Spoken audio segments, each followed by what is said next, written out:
How's it going, everyone? I am real curious what side of the fence you're on this week. So if you disagree with me, please let me know because I learn from other people's perspectives. So let's dive in. Post TV, Chapter 3. Popular sporting events regularly generate hundreds of unauthorized streams from illegal websites offering fans free live retransmission over the internet. So let's talk about a couple examples of this and then, of course, my strong feeling towards them. UFC fights. In America, you have pay-per-view UFC fights. In between each fight, they have commentary.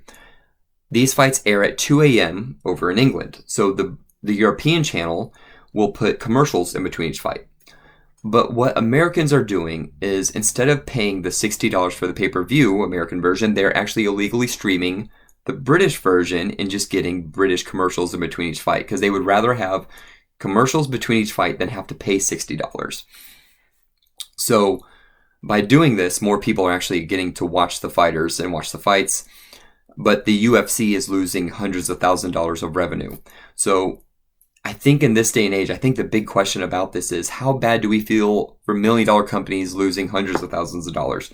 I don't feel that the fighters get a ton of revenue off the pay-per-view buys. I feel that if you want to support a UFC fighter, you go buy their merchandise and you buy their shirts.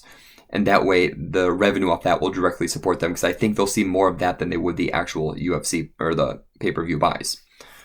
Switching over to my second example, I was running a 3-day race in Arizona, and I was talking to my friend about how I was sad that I was going to miss out on the football games because it was over New Year's. And he told me about this app where you download the app, click on it, list of games come down, click on the game you want to watch, links come down below it, click on one of the links, and it worked, just right to your phone. And it actually worked. I was running a race, watching a football game, trying not to trip, and then the commercials came on and I watched through the commercials. And so it's crazy that this was an illegal stream, but in 3 clicks, it was directly to my phone. So my question is like, how bad is this really? Think of the overall picture of just this example. This game was on Fox Television, so it's not like I'm robbing some cable streaming service.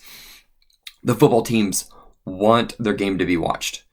The companies paying millions of dollars for commercials want their commercials to be watched. So thousands of people that knew about this app were not able to be in front of a television, but they were still able to take in the content. And getting your content out there is the huge fight right now for all these media platforms. So I'm trying to see, I think there might be more good than bad when it comes to illegally streaming sporting events. And maybe I need more perspective. Maybe I need your perspective. Maybe I need some examples of how this has affected the players or the fans.